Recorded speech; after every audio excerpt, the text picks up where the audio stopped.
अस्सलाम वालेकुम, मैं हूँ आपकी मुअल्लिमा मिस सितारा। आज हम पढ़ेंगे सबक नंबर 1 हम्द। जैसे कि आपको मालूम है, हम्द एक नज़्म है। हम ऐसी नज़्म को बोलते हैं जिसमें अल्लाह ताला की बड़ाई, अल्लाह ताला की अज़मत, अल्लाह ताला की शान के बारे में बयान किया जाता है। और नज़्म शायरी की एक ऐसी किस्म है जिसमें शायर अपने ख़यालात और जज्बात को बाकायदा अंदाज में अशार की शक्ल में बयान किया जाता है। जैसे यहाँ पे हम्द बयान की हुई है। हम्द में आपका सबसे पहले बी लिफ्ट 1.1 आता है, या 1 आता है, वो है ग्रोही अल्फाज। ग्रोही अल्फाज जानकर इस्तेमाल करें। ग्रोही अल्फाज कौन से अल्फाज होते हैं? ग्रोही अल्फाज ऐसे अल्फाज होते हैं, आप कोई भी लफ्ज़ बोलें उसके मुतालिक आपके जहन में जो जो अल्फाज आते हैं वो क्या हो जाएगा?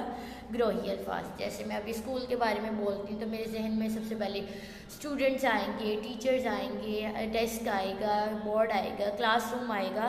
तो ये सारा कुछ क्या है? ग्रोही अल्फाज। अब हम चलते हैं आगे इसकी बी लिफ्ट 1.1 की तरफ। हम पढ़ेंगे बी लिफ्ट 1.1 में तसलसल। तसलसल क्या होता है? आपने पिछली मालूमात को नई मालूमात के साथ ताल्लुक़ बनाना। सबसे पहले उन्होंने कहा वह स्कूल के मुतल्लिका अल्फाज पर दायरा लगाएं। चाबी, तख्ता तहरीर, कुर्सियाँ, कमरा जमात, बाज़ार, मार्कर, शीशा। अब आपने उन अल्फाज पे टिक लगाना है या दायरा लगाना है जो स्कूल के मुतल्लिक हों। आगे आपकी मरकज़ियत में आपको सबसे पहले वीडियो शो कराऊँगी, देन हम स्टडी करते हैं। बिस्मिल्लाहिर्रहमानिर्रहीम। अस्सलाम वालेकुम। यकीनन आप सब खैरियत से होंगे, तंदुरुस्त होंगे। अजीज़ तलबा, मैं हूँ आपकी उर्दू की मुअल्लिमा अक्सा ज़ाहिद अकबर।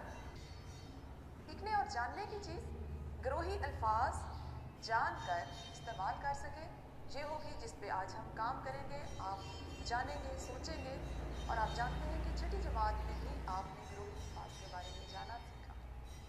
उसका इस्तेमाल किस तरह से करते हैं इस पे बात करेंगे। एक तस्वीर आपको दिखा रही हूँ, इससे मुतल्लिका जो भी अल्फाज आपके जहन में आ रहे हैं आप वो अपने जहन में सोचिए और मुझे साथ साथ बताते जाइए। तो हम की मुनासबत से हम की मुताबिक जी, खाना काबा बिल्कुल सही, अल्लाह का घर। लोग यहाँ पर उम्रा अदा करने जाते हैं, हज करने जाते हैं। ये मक्का मुकरमा में मौजूद है।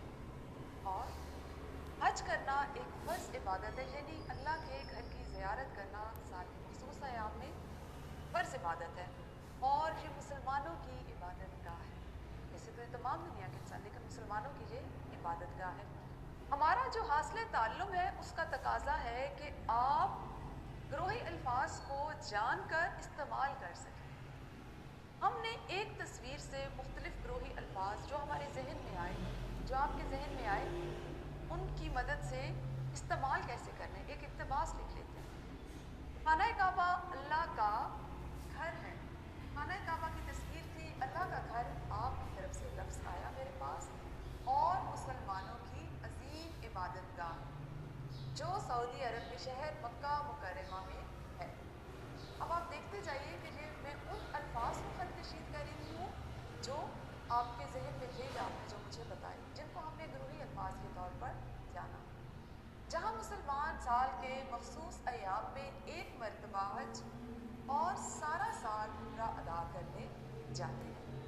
तो आप देखिए कि किस तरह से हम कोई तस्वीर देखकर, किसी लफ्ज़ को सोचकर, किसी लफ्ज़ को सुनकर, पढ़कर, उससे मुतल्लिका जितने अल्फाज में आते हैं उनको किस तरह से इस्तेमाल कर सकते हैं। ग्रोही अल्फाज को अभी हमसे मुताबिकत रखते हुए हम कुछ और देखते हैं। इस तस्वीर के मुतल्लिका अल्फाज आपके ख्याल में क्या हो सकते हैं? जहन में आपने हम्द को रखना है। जी बिल्कुल सही, पहाड़, दरख्त, सब्ज़ा, खेत, दरिया और हरियाली, खुशहाली, ये तमाम क्या है? ये इस तस्वीर से मुतल्लिका ग्रोही अल्फाज हैं जो इसको देखकर आपके जहन में आई, जो आपने सोचा। और ये तमाम वो हैं जो अल्लाह ताला की तख्लीक को, अल्लाह ताला की तख्लीकात को ज़ाहिर कर रहे हैं। अब आपके जहन में पहले भी है, हमने छठी जमात में भी पढ़ा कि मुतलाज़िम अल्फाज या ग्रोही अल्फाज होते क्या हैं। तो ऐसे तमाम अल्फाज जिनको ज़ुबान पर लाते ही उनसे मुतल्लिका और बहुत से अल्फाज जहन में आ जाए, मुतलाज़िम या ग्रोही अल्फाज कहलाते हैं। जैसे कुछ मिसालें आपने तस्वीर के ज़रिए देखी। किताब में मौजूद है कि बाग आपके जहन में या आपके सामने लफ्ज़ कहा जाता है बाग, तो बाग से मुतल्लिका फ़ौरन आपके जहन में आएगा दरख्त, पौधे, फूल और घास।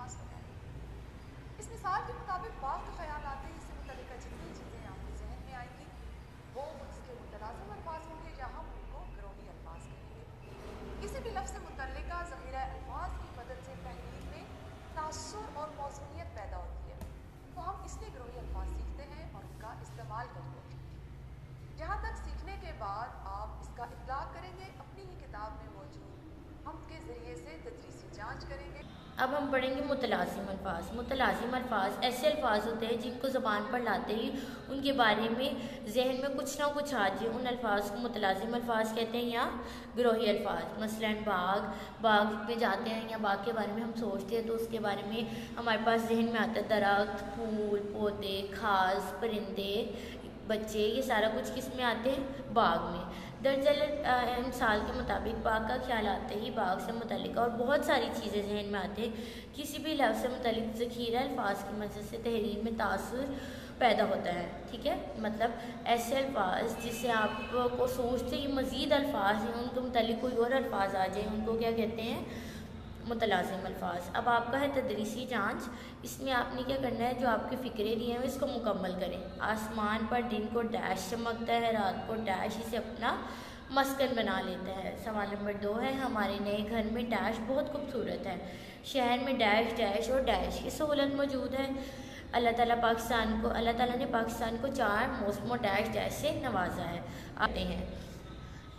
آگے ہم مسلمان عید پر ڈیش دیتے ہیں اور ڈیش کرتے ہیں۔ یہ آپ نے گھر سے ہوم ورک کر کے آنا۔ لاسٹ پہ آپ کا نکھار ہے۔ نکھار میں کچھ کوشچنس ہی ہیں۔ نکھار میں آپ نے ہم میں سے کوئی سے 5 الفاظ لینے ہیں، منتخب کرنے ہیں اور ان کے متلازم الفاظ لکھنے اور اس کو جملے میں بیان کرنا ہے۔ اوکے، اللہ حافظ۔